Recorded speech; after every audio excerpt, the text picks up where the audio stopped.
Welcome বন্ধুরা, আমার educational hub চ্যানেলে সবাইকে স্বাগত। গতকাল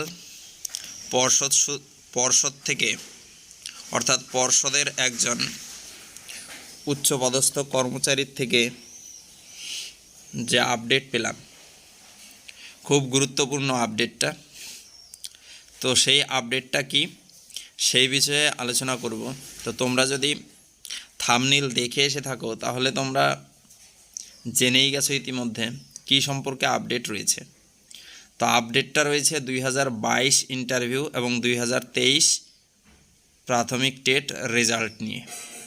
তো সেখান থেকে যে আপডেট পেয়েছি, সে আপডেটটা যদি বাস্তবায়ন হয় তাহলে খুবই ভালো, যে 2022 এবং 23দের জন্য সোনায় সোহাগা হতে চলেছে 2024 প্রাথমিক টেট অর্থাৎ 2024-এর জন্য।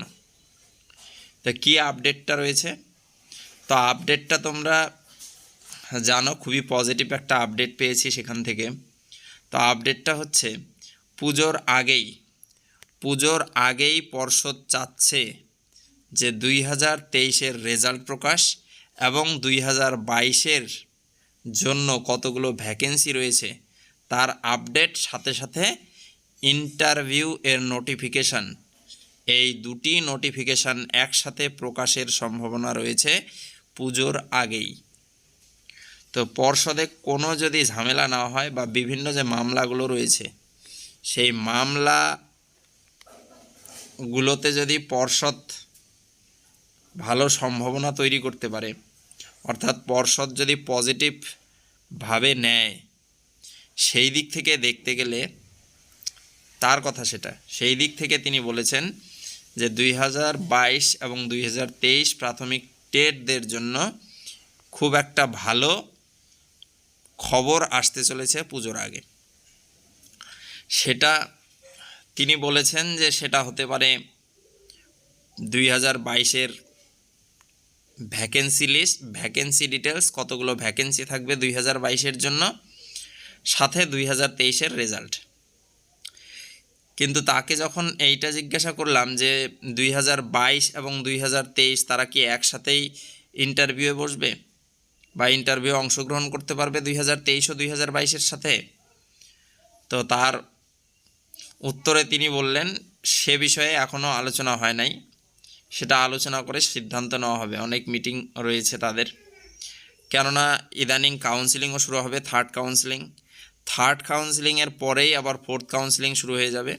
সেটা নিয়ে তারা তড়িঘড়ি কাজকর্ম চলছে পর্ষদে। তো তারপরেই মোটামুটি সেটা মিটে গেলেই পুজোর আগেই 2022 এবং 2023 সম্পর্কে জোড়া নোটিফিকেশান আসার সম্ভাবনা রয়েছে। তো তোমরা এখানে জেনে রাখো যে 2022 টেট যারা কোয়ালিফাই করেছো তারা ইন্টারভিউয়ের জন্য প্রস্তুতি নিতে থাকো। আর 2023-এ যারা, যেহেতু আনসার কি বেরিয়ে গেছে, 2023-এ যারা জানছো যে 90+ যারা স্কোর করছো তারাও ইন্টারভিউয়ের জন্য প্রস্তুতি নিতে থাকো। কিন্তু হাতে কিন্তু তোমাদের সময় খুব কম থাকবে। তো বলে রাখি যে পুজোর আগে সম্ভবত দুটি নোটিফিকেশান বেরোচ্ছে 2022 এবং 2023 সম্পর্কিত। তো এই ছিল আপডেটটা। যদি ভালো লাগে আমার ভিডিওগুলো তাহলে অবশ্যই চ্যানেলটিকে সাবস্ক্রাইব করে পাশে থাকা বেল আইকনটি বাজিয়ে দিও এবং নিত্য নতুন বিভিন্ন চাকরির নিউজ পেতে বা আপডেট পেতে চ্যানেলটিকে সাবস্ক্রাইব করে দিও।